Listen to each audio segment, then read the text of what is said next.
Okay, and your name again? Bob Beach. Where are you from? Out of Mount Vernon, Ohio. And what brings you up here today? Well, I was up here thanks to Tom and John here, Holly. His wife was coming by herself, and she says, "Will you follow me to Shreve?" Well, please tell me what is in Shreve that I ought to get up this early in the morning to go. But this is fantastic. I got to give all of the people credit for this. This is beautiful. It's quite an honor to be up here.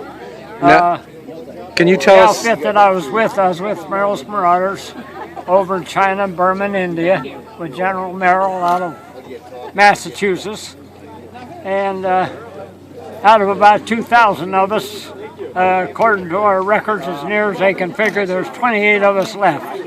So if I can have your attention, I'm please. one of the lucky that's living day by day. We do have. Well, I was a part of the 37th Division back in high school. I was a part of the National Guard for 1 month. We mobilized a month after that, 1940. So I was in active duty and Camp Shelby, Mississippi. We went overseas. We toured the Pacific, believe me. We wound up down the Fiji Islands, and the next thing we knew, it was Guadalcanal.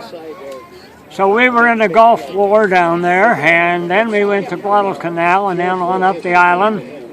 So when we come back, the president asked for volunteers, and most of us had been in the Pacific for about 3 years at that time. And we said, hey, let's give it a shot. So I've heard the thing, don't volunteer, and I'm going to reiterate, don't volunteer, because we thought we were going to go to Europe. And the next thing we know, we're looking at New Delhi, India. And we are part of a British outfit. We were all supplied with mules, no jeeps, no mobile equipment at all, only jeep, only the mules. Our second boatload of mules were sunk, and so they had to kind of confiscate horses from the British there in New Delhi. When you say confiscate, they couldn't make it. But the mules, we learned to appreciate the mules. Our evacuation was by an L5. The first four that came in to try to pick us up or pick up the wounded crashed. They didn't even get airborne. Then they had to start making bumps in the end of a little runway after they would cut out the bamboo and make it available. Many times we would hold a tail assembly until he almost was ready to take off with us to get him off the ground. Likewise, we weren't allowed to take any movies, but you can't tell an American GI that he can't do this or he can't do that. He will find a way. So there was a photographer with us, and he took 4 reels, of which 3 of them were destroyed in the crashes of the L5 taken off. One of them, one plane, a fellow saw it crash and he got the film, and he got the 1 reel, of which is part of the 3rd Battalion that I was with. The 3rd Battalion was all veterans of the South Pacific. The other 2 battalions, one was from Florida and the other one was from down in Puerto Rico, training.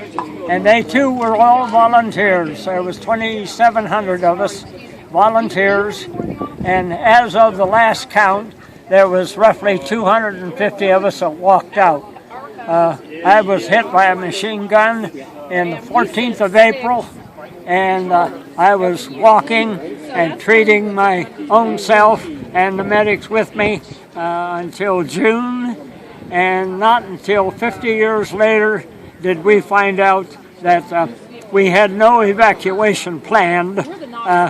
We weren't going to make it through because the British didn't do it about 3 years prior, and they were just massacred. So 200 of us roughly come through, and right now there'd be approximately 28 of us that are still living. The oldest one's 105. I have no idea of reaching that. I'm only 92, and it's starting to tell on me now. But I'm trying to get better so that I can make the reunion, and I'm going to have to say, I'm hoping that this is my last one. I don't know. But it is nice to get around and talk to people and let them know that there was a lot more to the war than what was, because there was no publicity on us at that particular time. They weren't allowed to. We didn't have radios. We didn't have television. We didn't have any reporters, but they made sure that somebody got the word out, and not until 1944 did they finally come out with this film. So I have it. I've talked to several units, and I would be more than thrilled to come up here if they would care to see it. I can show them the mules in action and the GIs in action and what we had to go through. But I want to thank everybody here. This was fantastic. This is a very good program. Well, thank you for your service. You bet.